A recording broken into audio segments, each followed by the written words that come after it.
उन्होंने कहा कि महत्वपूर्ण पद पर आरएसएस की विचारधारा के लोग रख लिए जाते हैं, तो इसमें क्या आपत्ति है भाई? क्या इस देश में कोई कानून बना है कि आरएसएस की विचारधारा वाले हैं उनको कोई महत्वपूर्ण? अरे इस देश का प्रधानमंत्री आरएसएस की विचारधारा वाला है, इस देश का गृह मंत्री आरएसएस की विचारधारा वाला है, और जनादेश से बनकर आए, आपकी कृपा से बनकर नहीं आए। मान्यवर, कोई आरएसएस की विचारधारा क्या? देश के लिए मरना ही आरएसएस की विचारधारा है। देश को समृद्धि के परम शिखर पर ले जाना ही आरएसएस की विचारधारा है। देश की संस्कृति का झंडा बुलंद करना ही आरएसएस की विचारधारा। ये क्या समझाते?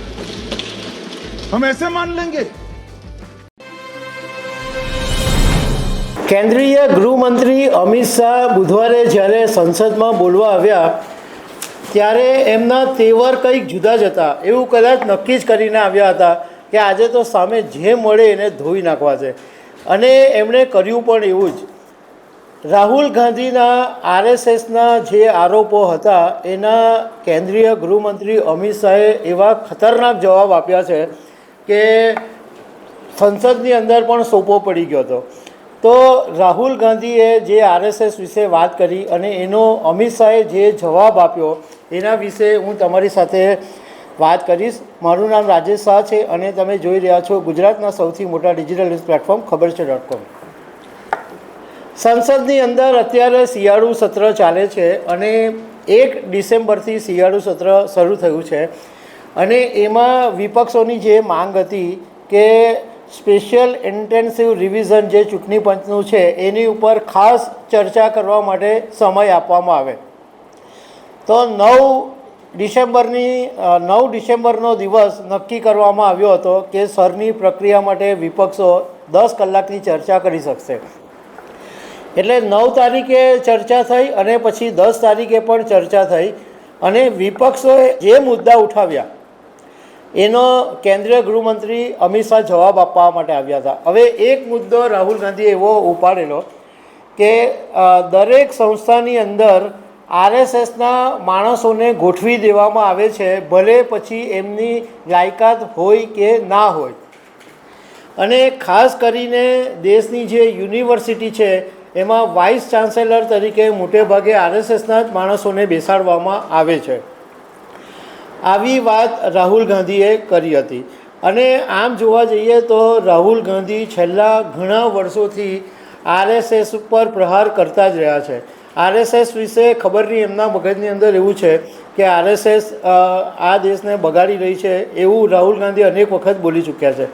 હવે રાહુલ ગાંધીએ જે આ મુદ્દો ઉપાડ્યો એનો કેન્દ્રીય ગૃહમંત્રી અમિત શાહે એવો સણસણતો જવાબ આપ્યો કે સંસદની અંદર ભાજપવાળાએ તો તાળી પાડીને વધાવી, પણ વિપક્ષમાં પણ સોપો પડી ગયો હતો.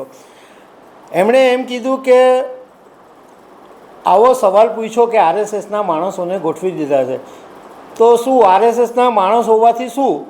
એમણે કીધું કે આ દેશમાં એવો કોઈ કાયદો છે કે આરએસએસની વિચારધારાવાળાને કોઈ સંસ્થામાં ના બેસાડાય? અરે એમણે પછી ત્યાં સુધી કહી દીધું કે આ દેશના પ્રધાનમંત્રી પોતે આરએસએસની વિચારધારાવાળા છે અને ગૃહમંત્રી પણ આરએસએસની વિચારધારાવાળા છે. લોકોના જનાદેશથી પ્રધાનમંત્રી બનીને આવ્યા છે, તમારી કૃપાથી નહીં. તમારી લોકોના પ્રેમને કારણે અમે ચૂંટાઈને આવ્યા છે, તમારી કૃપાથી અમે નથી ચૂંટાઈને આવ્યા. અને પછી અમિત શાહ વધારે ગુસ્સે ભરાઈને એમ કીધું કે આરએસએસની વિચારધારા એટલે શું? આરએસએસની વિચારધારા એ છે કે દેશ માટે મરવું, દેશની સમૃદ્ધિને શિખર પર લઈ જવી અને દેશની સંસ્કૃતિનો જે ઝંડો છે એને વધારે બુલંદ કરવો. આ લોકો સમજે છે શું કે અમે એમ જ માની લઈશું, તમે જેમ કહેશો તેમ? મતલબમાં આરએસએસના મુદ્દા ઉપર અમિત શાહના જે તીખા પ્રહાર હતા એ સોશિયલ મીડિયામાં પણ ચર્ચાનો વિષય બન્યા. હવે આરએસએસ એટલે રાષ્ટ્રીય સ્વયંસેવક સંઘ, અને હમણાં 2025માં દશેરાના દિવસે રાષ્ટ્રીય સ્વયંસેવક સંઘે 100 વર્ષ પૂરા કર્યા, 100 વર્ષ, અને શતાબ્દી વર્ષથી અત્યારે ઉજવણી પણ ચાલી રહી છે. રાહુલ ગાંધીએ એ વાત સમજવાની જરૂર છે કે આરએસએસ એક એવી સંસ્થા છે કે જે લોકોના માટે કામ કરે છે. જ્યારે કુદરતી આફતો હોય કે લોકોને જ્યારે બી જરૂર હોય ત્યારે આરએસએસના માણસો કોઈ પણ જાતનું હો હા કર્યા વગર મદદે દોડી જતા હોય છે. એવા અનેક કિસ્સા જોવા મળે છે. ધરતીકંપ હોય, પૂર હોય, ગમે તેવી પરિસ્થિતિમાં હોય, લોકોની મદદે ખાખી ટૂંકો ચડ્ડો પહેરીને આરએસએસના માણસોને તમે જોયા હશે. આ ઉપરાંત આરએસએસ એ હિન્દુત્વની વિચારધારા ઉપર કામ કરનારી સંસ્થા છે અને લોકોને એ પ્રમાણે જાગૃત બી કરે છે. તો દર્શક મિત્રો, આવી અનેક વાતો સાથે અમે તમને મળતા રહીશું. Thank you very much.